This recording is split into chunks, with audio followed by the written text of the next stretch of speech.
This is episode 0 of Ecoguerrillas, written and read by Scott A.J. Johnson. For more information, visit ecoguerrillas.com. That's gorilla with 2 R's and 2 L's.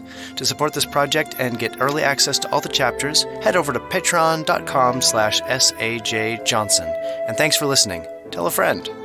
This podcast contains fleeting explicit language.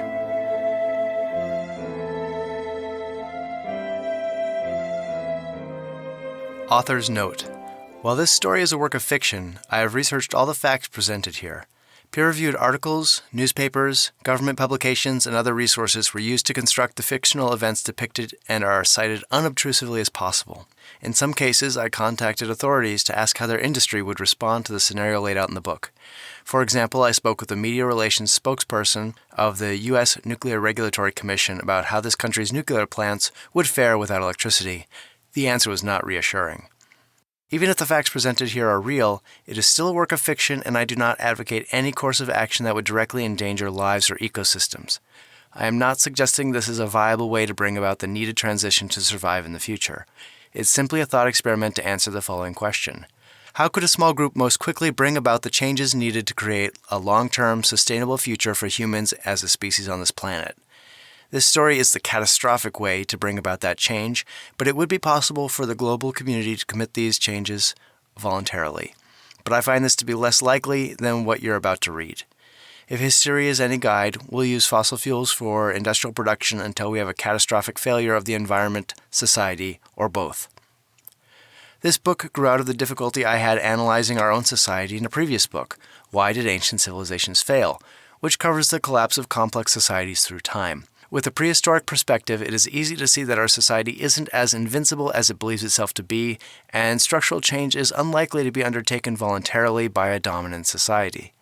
This realization helped me think more broadly about what a new future could be. I should thank my partner Lauren and friends who read the draft of this book, all of whom gave me helpful feedback. Any remaining errors are my own. Thank you also to the dozens of friends and family members who allowed me to use them as characters in the story.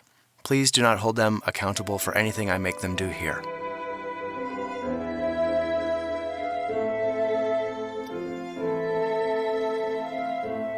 Prologue, 19th of September, 2016. The power lines buzzed overhead, burning off the morning fog that draped the landscape. The crew could only see one pair of towers at a time, looming geometric frames each holding 3 bundles of aluminum cables 200 feet above the ground. The corridor, hemmed in by dark pine forests, was covered by a carpet of knee-high grasses, saplings, and brambles. Ava Eberhardt frowned at the trees as she paced through the corridor. Even though this area was heavily wooded, it was an artificial landscape. All the pines were the same height and age. The underbrush density was unnatural.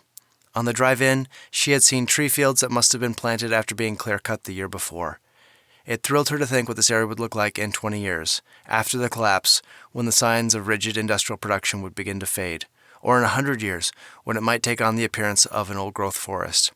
But that sentimentality, she reminded herself, was for another day. The crew hustled, knowing they would be hard to spot through the fog. Nevertheless, they posted 2 scouts, one near each of the roads that crossed the corridor near their target, the power line towers. The invisibility was welcome, but the crew was used to working in plain view. Instead of hiding their actions, they worked under the anonymity of the power line industry. Anybody in a hard hat and neon orange safety vest must be on the up and up. Luckily for the movement, those few crews that had been caught had been working under the cover of darkness, and nobody yet suspected that the infiltration of the nation's infrastructure had taken place in broad daylight. Eva and her team were good at their jobs. Ostensibly, they were part of the environmental surveying crew that was required to monitor power line and pipeline corridors for impacts on their surroundings. They all considered this job description a joke.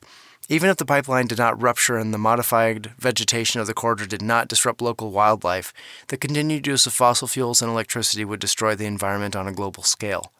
The influence held by energy corporations guaranteed that reasonable proposals to curb global climate change and a mass extinction would be ignored.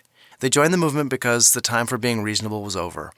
Even with absolute economic and political power, the energy industry could not survive without its infrastructure.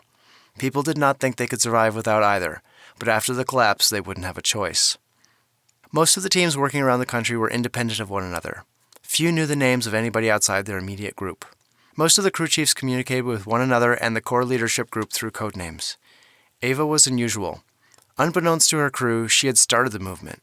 She had led the team on their proof-of-concept missions, helping to identify the most vulnerable points of the industrial world's infrastructure. They would be shocked to learn they were working with the mastermind of the Glen Canyon Dam demolition. She had helped write and edit the manifesto, wrangling the scattered thoughts of a group of what were then called eco-radicals, and later eco-terrorists, into a coherent, persuasive argument. All that her crew knew was that Eva had a preternatural ability to be selected for the most difficult and dangerous tasks. As they approached the towers, she pulled out her radio and tried out her drawl. "Hey, Bobby, you out hunting for quail?" He wasn't really, but she couldn't ask him if he was in position as a lookout over open radio frequencies. "Yep, but no luck so far. How about you, Ted?" "No luck here," said another voice. She looked at her crew. "All clear. 5 minutes." Everybody sprang into action. Erin scurried up the peg ladder on an outside corner of the first tower. Once she got to the first main crossover beam, she made her way to the side of the tower facing its twin. She pulled out a small packet. It had 2 lumps, each the size of a small candy bar.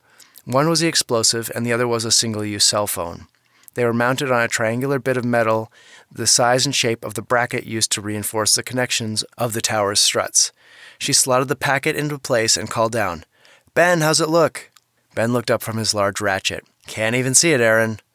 Ben was using a large wrench to back the nuts off the bolts that anchored the outer legs of the tower onto their concrete footings. As he got enough slack, Genevieve inserted a long pry bar to force the foot up a half an inch off the pad. Ben slid a small sheet of plastic explosive under the pad, attaching a wire to a small receiver. This wouldn't be enough to blow up the footing, but it was enough to shear the bolts. "Okay, let it down, Jen." Ben started tightening the nuts back down. Meanwhile, Erin had continued to install 3 more explosive packets on the inside struts of the tower.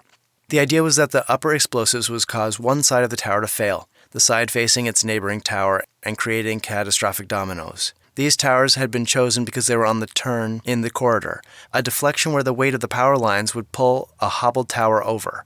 The contact between the power lines would create a surge, followed by a short circuit for everybody connected to this line. As air started to come down from the tower, Ava's radio crackled with Ted's voice. "Hey, I got 2 pheasants. I'm coming in for a bite." "Shit," thought Ava, feeling panic rise. "Shit, shit, shit." Calm then flooded over her. "Okay, get ready for visitors." Everybody dropped their backpacks on the grounds. They zipped their usual equipment into hidden pockets and pulled out clipboards, a camera, sample bags, and a GPS. By that time, Ted and Bobby had sneaked back to the group. Ava held her clipboard full of maps, satellite images, and tables of species inventories. "All ready? Go!" The crew spread out in the corridor. Ben and Erin, who still had a tower's worth of explosives in their bags, went to the edge of the clear-cut and slipped into the underbrush of the planted pines. Even with their reflective orange vests, they couldn't be seen in the thickets. The rest busied themselves with fieldwork as they heard the vehicles approaching. A sheriff's deputy maneuvered his cruiser down the 2-track corridor road, followed closely by a pickup truck with oversized tires. Eva pretended to be engrossed in her paperwork until they were close. She looked up, feigning surprise, and gave the interlopers a wave and a smile. She started walking toward the sheriff's vehicle. "Mornin'!"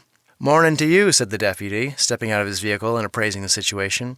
Ava's crew all wore similar versions of what they called an unofficial uniform. Leather work boots, double-fronted Carhartt pants, old T-shirts under long-sleeve button-up flannels. Usually they topped off the look with ratty baseball caps, but today they were wearing full-brim forestry hard hats and orange safety vests in order to appear more official.